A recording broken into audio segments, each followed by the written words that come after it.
बलगल गुलाम बेकमालिही कशफत दुजा बेजमालिही हसनत जमीउ खिसालिही सल्लु अलैहि व आलिही। दिनों सब कुछ आला तर सरदार जिसके मिलो पान बे आपल सरदार जिसके दिनों सब कुछ आला तर सरदार जिसके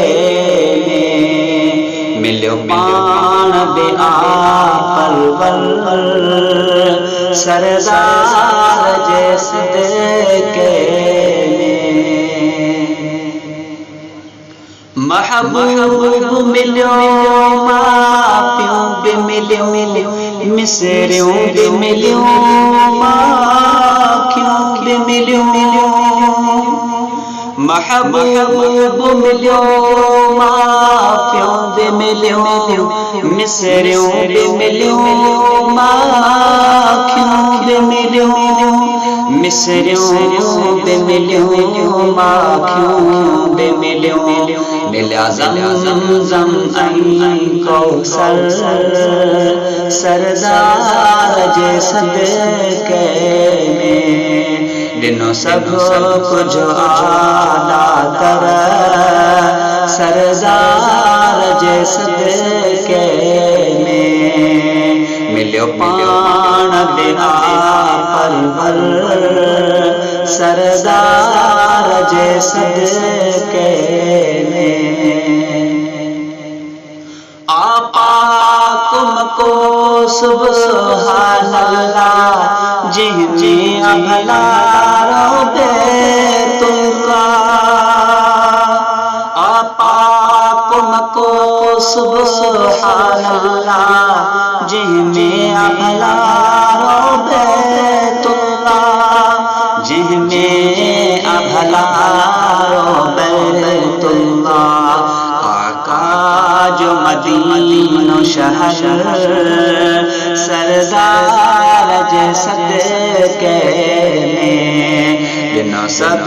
कुछ आला तर सरदार जिसके में मिलो पान बे आपल सरदार जिसके में हिन उम्मत जा था भाग भला इं कंहिं जा नसीब न थी सघंदा हिन उम्मत जा था भाग भला इं कंहिं जा नसीब न थी सघंदा इं कंहिं जा नसीब न थी सघंदा उठो रहमत जो अखकर सरदार जिसके में दिनों सब कुछ आला तर सरदार जिसके में मिलो पान बे आपल सरदार जिसके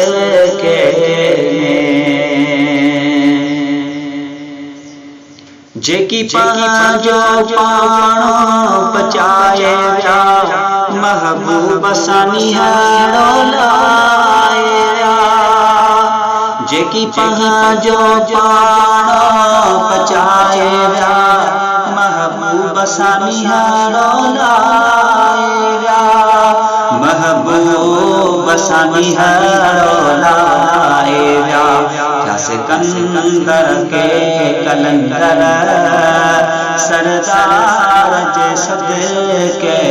में ॾिनो सभु कुझु आदा कर सरदार जे सदके में मिलियो पाण बेआपर सरदार जे सदके में तारीफ़ नबीअ जी कर पियो सदा अब्दुल कादिर थिए राज़ी खुदा तारीफ़ नबीअ जी